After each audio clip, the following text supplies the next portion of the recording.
সিঙ্গারা, সামুচা বা আপনি যা নামেই ডাকুন না কেন, আর সেটা যদি এরকম কিমার পুর ভর্তি থাকে তাহলে কি অসাধারণ সন্ধেটা জমে যেতে পারে বলুন তো একবার। ভীষণ ভীষণ সুস্বাদু খেতে লাগবে। আপনি যে কোনো সময় অ্যাজ এ স্ন্যাক্স বা আপনি খাবার হিসাবে বা আপনার টুকটাক কিছু খেতে ইচ্ছা করছে বাড়িতে হেলদি উপায়ে আপনি এইরকম একটা সুন্দর সামোসা, কিমা সামোসা রেসিপি আপনি ট্রাই করতেই পারেন। নমস্কার বন্ধুরা, আমি সঞ্চিতা। বেশ অনেকদিন বাদে একটু সুস্থ হয়ে আপনাদের কাছে চলে এসেছি একটা ভীষণ সুন্দর ইজি রেসিপি নিয়ে। আমরা 2 কাপ ময়দা নিয়েছি, একটু নুন দিলাম, সামান্য 1 টেবিল চামচ তেল দেব, আর এই দিয়ে আমরা শুকনো উপকরণগুলো ভালোভাবে একটু মেখে নেব। ময়ানটা আমি এখানে কম দিচ্ছি, আর আপনি ইচ্ছা করলে বেশি করে তেল দিতেই পারেন। এবার আমরা এটা নর্মাল যেভাবে আমরা লুচি পরোটার জন্য ময়দা মাখি সেভাবেই মেখে নেব। আর এখানে আমি কড়াইটা গরম করে নিয়ে তেল দিলাম 2 টেবিল চামচ, দিচ্ছি জিরে ফোড়ন, একটুখানি ধনে দিলাম, গোটা ধনে, আপনি আধ ভাঙা করেও দিতে পারেন, একটু দারচিনির টুকরো দিলাম, একটা ছোট এলাচকে ফাটিয়ে নিয়ে দিয়ে দিলাম। দেখবেন ফাটিয়ে অবশ্যই দেবেন, নালে কিন্তু ভীষণ ছিটকবে আর দানাটাও বেরোতে পারবে না। আর এখানে আমি কয়েকটা গোলমরিচের এরকম গোটা গোটা দানাই দিয়েছি। এটা মুখে পড়লে খুব ভালো লাগবে, তবে আপনি থেঁতো করেও দিতে পারেন, তবে গুঁড়ো দেবেন না। সব সবজিগুলোকে কেটে নিয়েছি। এবার ওই প্রথমে পেঁয়াজের টুকরোগুলোকে দেব, একদম ছোট ছোট করে কেটে নিয়েছি, আপনি চপারেও কিন্তু কেটে নিতে পারেন। এবার ভালো করে আমরা পেঁয়াজটাকে ভাজবো, না ভালো করে ভাজবো মানে খুব লাল করে ভাজবার দরকার নেই, একটু সফট হয়ে যাবে সেই পর্যন্ত পেঁয়াজটাকে নেড়ে চেড়ে ভাজবো। এই সময় ফ্লেমটা মিডিয়াম টু হাইয়ের দিকে রাখুন, তাড়াতাড়ি হয়ে যাবে, তবে খেয়াল রাখবে যেন পুড়ে না যায়। তো দেখুন বেশ পিঙ্ক হয়ে গেছে পেঁয়াজটা। এই সময় একটু কাঁচা লঙ্কা দিলাম, একটুখানি যেরকম ঝাল খাবেন তেমন কাঁচা লঙ্কা দিলাম। আমি একটু আদা গ্রেট করা, একটু জিঞ্জার আদা গার্লিকও গ্রেট করে দিয়েছি, আধখানা টমেটো আমি এখানে কুচি করে নিয়ে দিয়েছি, একটু নুন দিয়ে দিলাম পরিমাণ মতন, যতটা এখানে পরিমাণে লাগবে, আর এখানে আমি একটু হলুদও দিয়ে দিলাম। এবার দেব আমি একটু এখানে বেশি করে ধনের গুঁড়ো দেব। এখানে জিরের গুঁড়ো আমি ব্যবহার করিনি, আমি এখানে ধনের গুঁড়োটাই শুধুমাত্র ব্যবহার করেছি। ধনের গুঁড়ো শুধু কেন ব্যবহার করেছি, জিরের গুঁড়ো কেন দিইনি আমি এক্ষুনি বলছি। বেশ ভালো করে মশলাটাকে আমরা নাড়াচাড়া করে রেডি করে নেব, মানে টমেটো কাঁচা থাকবে না, আর আদা আর রসুনটাও ভালোভাবে এখানে কুক হয়ে যাবে, সেইটুকুনি আমরা এখানে রান্না করে নেব। এবার দিচ্ছি আমরা একদম ভালো করে জল থেকে চিপে নিয়ে চিকেন কিমাটা। চিকেন কিমার মধ্যে যেন কোনো জল না থাকে, আর চিকেন কিমাটা একেবারে মিহি করে কিমা নয়, একটু একটু বড় বড় চাংস রয়েছে, মানে একটু ছোট চাংস ওলা চিকেন কিমা বলতে পারেন মিন্সটা। তো এইরকম ভাবে চিকেন কিমাটা দিয়ে দেব। এই পর্যায়ে আপনি কিন্তু একটা ডিমও দিতে পারেন ফেটিয়ে নিয়ে, কিন্তু আমি সেটা দিইনি। তো এখানে চিকেন কিমাই শুধু দিয়েছি। এখানে যারা আলু খেতে খুব পছন্দ করেন তারা একটুখানি চিকেন এর পরবর্তী একটু পর্যায়ে আপনি আলু মেশাতে পারেন, সেদ্ধ আলু, কিন্তু আমি আলু দিইনি, কারণ আমি আলু ছাড়াই করেছি। অনেকের আলু খাবারও বারণ থাকে, আর তাছাড়াও আলু ছাড়া করলে পারে এর স্বাদটা অনেকখানি এনহ্যান্স হয়ে যায়। আমরা গরম মশলা দিয়ে দেব, একটু গরম মশলা দিলে এর স্বাদটা অনেকখানি ভালো হবে। বেশ অনেকখানি ধনেপাতা কুচি দিয়ে দিলাম। ধনেপাতাটা দিলে কিন্তু এর স্বাদ একেবারে নেক্সট লেভেলে পৌঁছে যাবে, তাই চেষ্টা করবেন ধনেপাতাটা দেওয়ার। তাছাড়া যদি ধনেপাতা না থাকে হাতের কাছে দেবেন না, কিন্তু চিকেন কিমারও স্বাদ তো অসাধারণই হয়, তো তাহলেও চলবে, কিন্তু এটা দিতে পারলে কিন্তু সত্যি ভীষণ ভালো লাগবে। একদম শুকনো শুকনো করে নাড়াচাড়া করে নেব, একটু যেন জল জল ব্যাপারটা না থাকে, কারণ এটাই আমাদের কিন্তু স্টাফিং। আমার রান্নাটা হয়ে গেছে, আমি এটাকে ঠান্ডা করতে দেব। এই ফাঁকে আমি কয়েকটা লুচি কেটে নিয়েছি, না এতগুলো লাগবে না, 3টে বড় বড় করে আমি এখানে যেমন রুটির আপনার লুচি করেন ঠিক সেই রকম করে পোর্শন করে ভাগ করে নিয়েছি।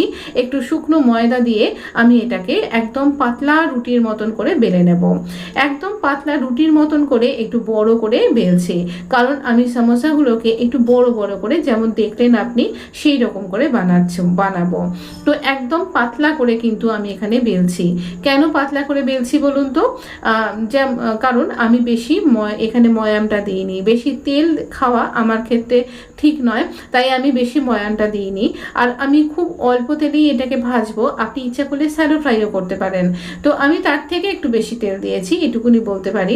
আর এটা আপনি কিন্তু একদম যদি আপনি মনে করছেন তাহলে পারি এয়ার ফ্রায়ারেও করতে পারেন, বা কেক যেভাবে কড়াইতে আপনি করেন সেইভাবেও কিন্তু বালি বা নুন দিয়েও বেক করতে পারেন।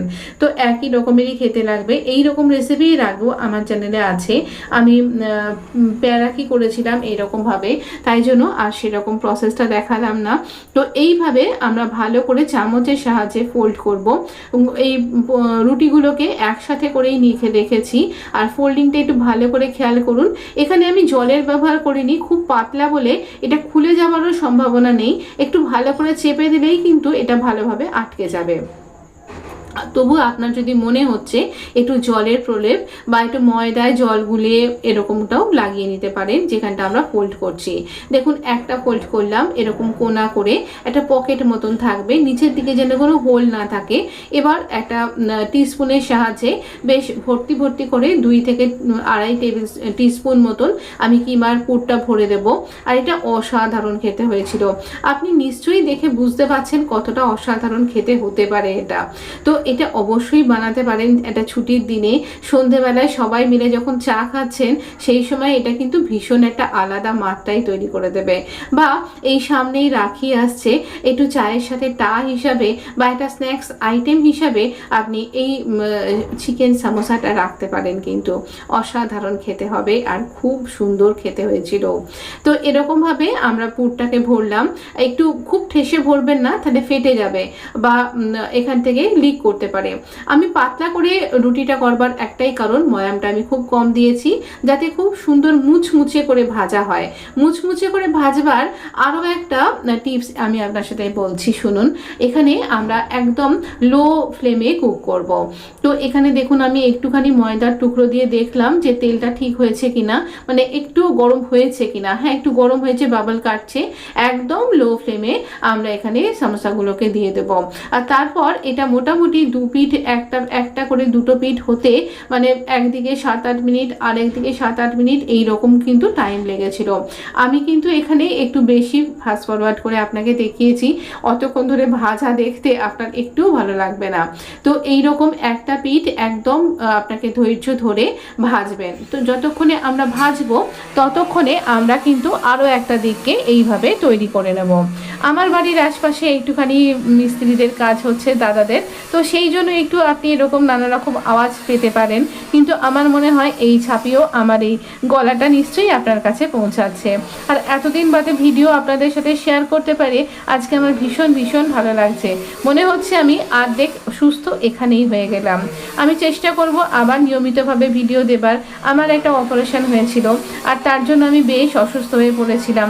আর আমার যা হয় আর কি, অপারেশন তো হসপিটালে ভর্তি হতে হয়, আর তার জন্য অনেক দিন হসপিটালেও থাকতে হয়েছিল।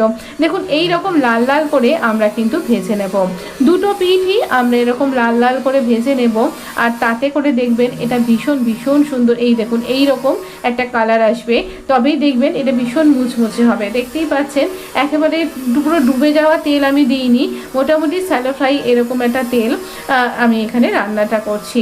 তো এরকম এখানে আমি ঠিক যেরকমভাবে আমরা বাজারে শালপাতা কলা পাতায় জড়িয়ে এরকমভাবে পাই, পেতে আমাদের ভীষণ ভালো লাগে, ঠিক সেই রকমভাবেই আপনাকে সার্ভ করবার চেষ্টা করলাম।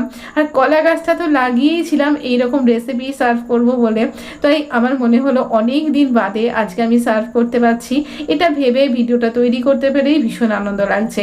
আপনি ভিডিওটা দেখে আনন্দ পেলেন কিনা অবশ্যই জানাবেন। এত ভেতরটা জুসি হয়েছিল আর গরম গরম এটা ভীষণ ভীষণ এনজয় করা গেছিল। অবশ্যই ভালো থাকবেন, সুস্থ থাকবেন। চ্যানেলটা ভালো লাগলে প্লিজ লাইক শেয়ার সাবস্ক্রাইব করে পাশে থাকতে ভুলবেন না। ধন্যবাদ।